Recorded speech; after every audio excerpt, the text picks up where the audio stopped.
भगवते वासुदेवाय। बोल आनंद कबार हरि हरि बोल।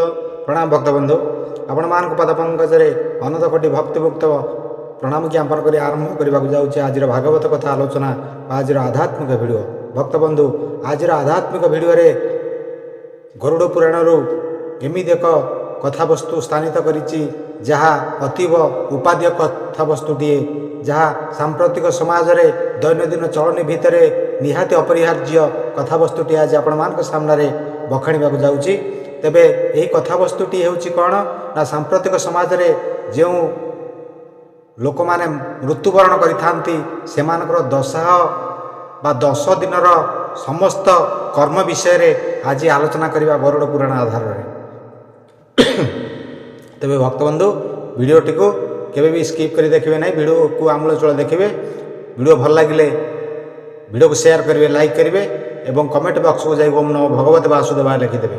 जो नुआ भक्त बंधु मान चैनल को नुआ कर आसुँच दयाकोरी गोटे गोटे सब्सक्राइब करदेवे। तेरे आ डेरी नक आसतु मोर प्राणर भक्त बंधु मैंने भगवान वासुदेव पद पंकजर अनंत कोटि भक्तिभुक्त प्रणाम नैवेद्य अर्पण करी आज आम आरंभ करवा आज भागवत कथा आलोचना आज आध्यात्मिक भिडियो। ओम नमः भगवते वासुदेवाय।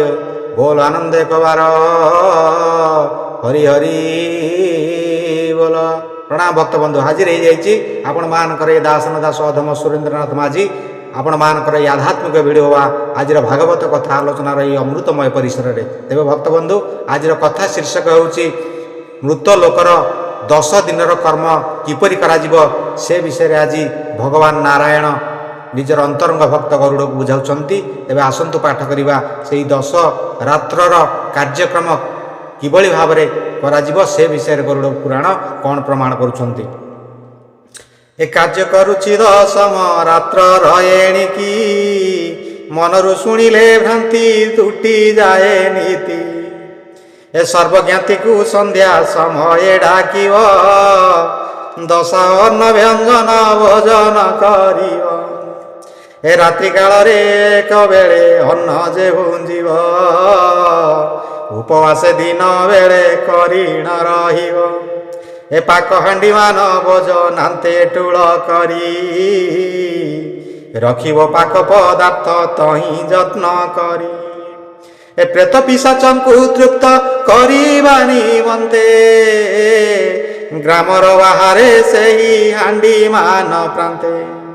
ए आसीब रखि देईण विष्णु मंत्र जपी ए जालिब तैल दीप एक जे गृहे थापी। ए से रजनी पुहाइब उजागरे पुणी नलिबिब तैल दीप ए हाता जाणी। ए करिब रात्र जापन श्री हरि सुमरी यही परि प्रेत मुक्ति पाई कर्म करी। ए 10 दिन रात्रिर कर्म मु कहिली 10 विधि विधान सर्व शुणाइली। ए शुणिबाकु इच्छा अछि आउ कि तोर ए कहिबई जेणु पचारिल भक्त मोर। ए वचन शुणी अति विनय भावरे ए पड़िला पादे गरुड़ भक्ति अंतरे। ए साधु सन्ते आहे मोर न धरिब दोष ए बिहरई गीत बंधे श्री चंद्रशेखर। ए बाणी अपूर्व गरुड़ पुराण भारती ए पाप पंकरु होइब शुणिले मुक्ति। ए पिंड विधान 10 रात्र विधि ए कहि नथिले जा गरुड़े दयानिधि। ए जेउ व्यासदेवंक भक्ति परकारे ए लेखिली सेही परि मु गीत नियमरे। ए 14 अक्षरी बाणी रचना करिली ए क्षमा देव दोष थिले साधु ए भाविली।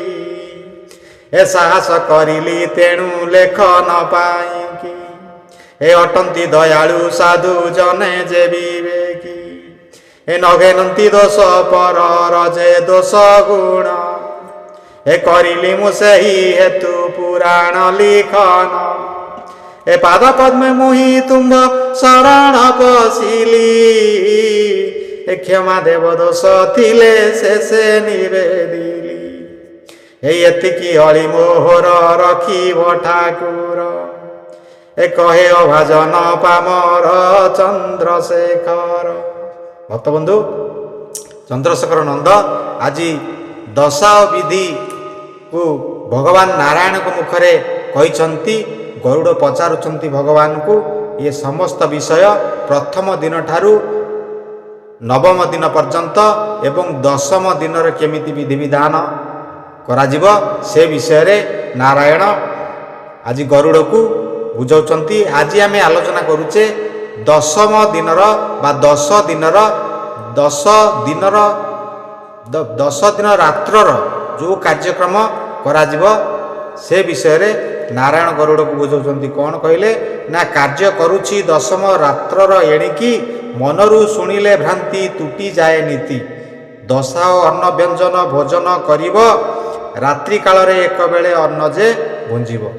ଯେଉଁ 10 ହାଣ୍ଡିରେ ଯେଉଁ ଅନ୍ନ ରନ୍ଧା ଯାଇଥାଏ ସେ ଅନ୍ନକୁ ଜ୍ଞାତି କୁଟୁମ୍ବ ବନ୍ଧୁବାନ୍ଧବ ସମସ୍ତେ କ'ଣ କରିବ ନା ଭୋଜନ କରିବ। ଉପବାସେ ଦିନ ବେଳେର କରିଣ ରହିବ, ଏ ପାକ ହାଣ୍ଡି ମାନ ଭୋଜନାନ୍ତେ ଠୁଳ କରି, ରଖିବ ପାକ ପଦାର୍ଥ ତହିଁ ଯତ୍ନ କରି। ଯାହା ସବୁ ରନ୍ଧାଯିବ ଶୁଦ୍ଧ ଭାବରେ ରନ୍ଧାଯିବ। ଏବଂ ଏଠାରେ ଚନ୍ଦ୍ରଶେଖର ନନ୍ଦ କହିଛନ୍ତି ନାରାୟଣଙ୍କ ମୁଖରେ ଯେ ସେତିକି ବେଳେ ଭଗବାନଙ୍କ ନାମ ଜପ କରୁଥିବ ଏବଂ ଦିନବେଳା ସମସ୍ତେ ଉପାସ ରହିକିରି ଏବଂ ଶୁଦ୍ଧ ଭାବରେ ଭଗବାନଙ୍କର ନାମ ହୃଦୟ ଭିତରେ ଉଚ୍ଚାରଣ ପୂର୍ବକ ଏହି ସମସ୍ତ ଦ୍ରବ୍ୟକୁ ରନ୍ଧନ କରାଯିବ। ଏ ରଖିବ ପାକ ପଦାର୍ଥ ତହିଁ ଯତ୍ନ କରି, ଏ ପାକ ହାଣ୍ଡି ମାନ ଭୋଜନାନ୍ତେ ଠୁଳ କରି, ଏ ପ୍ରେତ ପିଶାଚଙ୍କୁ ତୃପ୍ତ କରିବା ନିମନ୍ତେ, ଏ ଗ୍ରାମର ବାହାରେ ସେହି ହାଣ୍ଡି ମାନ ପ୍ରାନ୍ତେ। ପ୍ରେତ ପିଶାଚଙ୍କୁ ତୃପ୍ତ କରିବା ପାଇଁକା ଆମେ ଯେଉଁ ଦ୍ରବ୍ୟ ବା ପିଣ୍ଡ ରାନ୍ଧିଥିବା ସେ ପିଣ୍ଡକୁ ଗୋଟିଏ ହାଣ୍ଡିରେ ରଖିକିରି ଏବଂ ଆମେ ଯେମିତି ଦେଉ, ଯେଉଁ ଲୋକଟି ଯାହା ଖାଇବାକୁ ଭଲ ପାଇଥାଏ ଆମେ ସେମିତି ରାନ୍ଧିଥାଉ ଏବଂ ଆମେ ନେଇକିରି ଗାଁର ଶେଷ ପ୍ରାନ୍ତରେ ସମସ୍ତେ ନିର୍ଜନ ହେଲା ପରେ ଆମେ କ'ଣ କରିଥାଉ ନା ଗାଁର ଶେଷ ପ୍ରାନ୍ତରେ ନେଇକିରି ସେଇ ପିଣ୍ଡଟି ଦେଇଥାଉ ପ୍ରେତ ପିଶାଚଙ୍କ ତୃପ୍ତ କରିବା ନିମନ୍ତେ। ଏ ପ୍ରେତ ପିଶାଚଙ୍କୁ ତୃପ୍ତ କରିବା ନିମନ୍ତେ, ଏ ଗ୍ରାମର ବାହାରେ ସେହି ହାଣ୍ଡି ମାନ ପ୍ରାନ୍ତେ, ଆସିବ ରଖିଦେଇଣ ବିଷ୍ଣୁ ମନ୍ତ୍ର ଜପି, ଏ ଜାଳିବ ତୈଳ ଦୀପ ଯେ ଗୃହେ କଥାପି। ଆସିବ ଏବଂ ତାପରେ ଆମେ କ'ଣ କରିଥାଉ ନା ଘରେ ଗୋଟିଏ ହାଣ୍ଡିରେ ଚାରିପଟ ହାଣ୍ଡିରେ କ'ଣ ହୋଇଥାଏ ନା 10ଟି କଣା କରାଯାଇଥାଏ ଏବଂ ସେ ତା ଭିତରେ ବାଲି କିଛି ରଖାଯାଇଥାଏ ଏବଂ ସେ ବାଲି ଉପରେ ଗୋଟିଏ ତେଲର ଦୀପ ଆମେ କ'ଣ କରିଥାଉ ନା ସେ ହାଣ୍ଡି ଭିତରେ ଜାଳିଥାଉ ଏବଂ ତା ଉପରେ ପଲମଟି ଘୋଡ଼େଇ ଦେଇଥାଉ ଏବଂ ସେ ଦୀପଟି କ'ଣ ହୋଇଥାଏ ନା ରାତି ସାରା ଜଳିଥାଏ। ଏବଂ ଏଠାରେ ପୁଣି ନାରାୟଣ କ'ଣ କହୁଛନ୍ତି ନା ସେ ରଜନୀ ପୁହାଇବ ଉଜାଗରେ ପୁଣି, ନଲିବିବ ତୈଳ ଦୀପ ଏହା ଥାଅ ଜାଣି। ସେ ରାତି ଯାକ ସମସ୍ତେ ଉଜାଗର ରହିବା ପାଇଁ ବର୍ତ୍ତମାନ ଗରୁଡ଼ ପୁରାଣରେ କଥା ରହିଛି ଏବଂ ସେ ଦୀପ ସେ ରାତି ସାରା ଜଳିକି ରହିବ। ସେ ଦୀପ ଯେମିତି ଜମା ନ ଲିଭେ, ଯେତେବେଳେ ତେଲ ସରି ଆସୁଥିବ ପୁଣି ତେଲ ପକାଇବାକୁ ପଡ଼ିବ ଏବଂ ସମସ୍ତେ ଉଜାଗର ରହି ସେ ଦୀପ ରାତି ସାରା ଜଳିବ। ଏ କରିବ ରାତ୍ର ଯାପନ ଶ୍ରୀହରି ସୁମରି, ଏହିପରି ପ୍ରେତ ମୁକ୍ତି ପାଇଁ କର୍ମ କରି। ଏମିତି କ'ଣ କରିବ, ରାତି ଯେଉଁ ଉଜାଗର ରହିବ ସେ ଦୀପ ତ ସେମିତି ରାତି ସାରା ଜଳିବ ଏବଂ ଆମେ ଯେଉଁମାନେ ସମସ୍ତେ ଜ୍ଞାତି କୁଟୁମ୍ବ ବନ୍ଧୁବାନ୍ଧବ ପରିବାର ସ୍ୱଜନ ଆମେ ସମସ୍ତେ ଉଜାଗର ରହିକିରି ସେତେବେଳେ କ'ଣ କରିବା ନା ଶ୍ରୀହରିଙ୍କର ନାମକୁ ଜପ କରିବା, ମନନ କରିବା, ଗାୟନ କରିବା, ରଟନ କରିବା। ଏହା କରିବା ଦ୍ୱାରା ପ୍ରେତ ଯେଉଁ ମୃତ ଲୋକଟିର ପ୍ରେତ ଆତ୍ମାଟି ମୁକ୍ତ ହେଇକିରି କ'ଣ କରିଥାଏ ନା ବୈକୁଣ୍ଠ ଗମନ କରିଥାଏ, ସ୍ୱର୍ଗକୁ ଗମନ କରିଥାଏ। ଏ ହେଉଛି 10 ରାତ୍ରର ବିଧି। ଆଜି ଭଗବାନ ନାରାୟଣ ଗରୁଡ଼କୁ ଏଠାରେ କହିଛନ୍ତି। ଶୁଣିବାକୁ ଇଚ୍ଛା ଅଛି ଆଉ କିବା ତୋର କହିଲ ହିଁ ଯେଣୁ ପଚାରିଲୁ ଭକ୍ତ ମୋର। ତେଣୁ ଏ ଗରୁଡ଼ ତୁମେ ଯେଉଁ ସବୁ କଥା ପଚାରିଲ ମୁଁ ଆଜି ତୁମକୁ ସେ ସବୁ କଥା କହିଦେଇଛି। ବିଶେଷ କରି ଆଜିର ଏହି ଆଧ୍ୟାତ୍ମିକ ଭିଡ଼ିଓର ଏହି ଅମୃତମୟ ପରିସରର ଏହି ଅମୃତମୟ ଅଧ୍ୟାୟରେ ଆମେ ଆଲୋଚନା କଲେ 10 ରାତ୍ରର ବିଧିବିଧାନ ବିଷୟରେ। ତେବେ ଭକ୍ତବନ୍ଧୁ ଆଜିର ଭିଡ଼ିଓର ସମୟ ଏଇଠାରେ ସମାପ୍ତ ହେଇଛି ଏବଂ ଆପଣମାନଙ୍କ ଶ୍ରୀଚରଣରେ ବିନତିପୂର୍ବକ ଆଜିର ଏହି ଏପିସୋଡ଼କୁ ଏଇଠାରେ ରଖିବା ପାଇଁ ଅନୁମତି ଭିକ୍ଷା କରୁଛି।